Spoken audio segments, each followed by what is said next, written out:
जय श्री राम।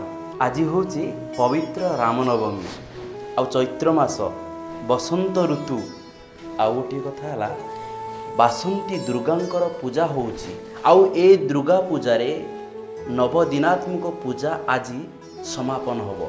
किंतु ए उत्सव रे आमे आसी पहुँचीचु मयूरभंज जिले में। आउ मयूरभंज जिले में अति आनंदर सहित आमे पालन करुचु रामनवमी। आउ एठी अनेक युवपीढ़ी माने जोग देइछंती।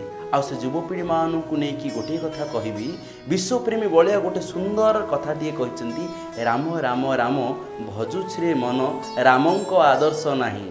आमे जय श्री राम कहिबा, आमे जय हनुमान कहिबा, किंतु आशा करिबा एवं आमे मध्य समस्त को निवेदन करिबा निजे पालन करिबा निशा मद्य मादकता ठार दूरे रहिबा। जिते बेले आमे ए सबरु दूरे रहिबा ना, सेते बेले रामंकर कीर्ति रामंकर जस निश्चित भाव में प्रतिटी धर्म प्रतिटी संप्रदाय मनरे एक नुआ प्रेरणा सृष्टि करिवो जे रामंक आदर्श रे अनुप्राणित हो जाइछंती मोर प्रिय युवपीढ़ी माने। रहुछि राधे राधे।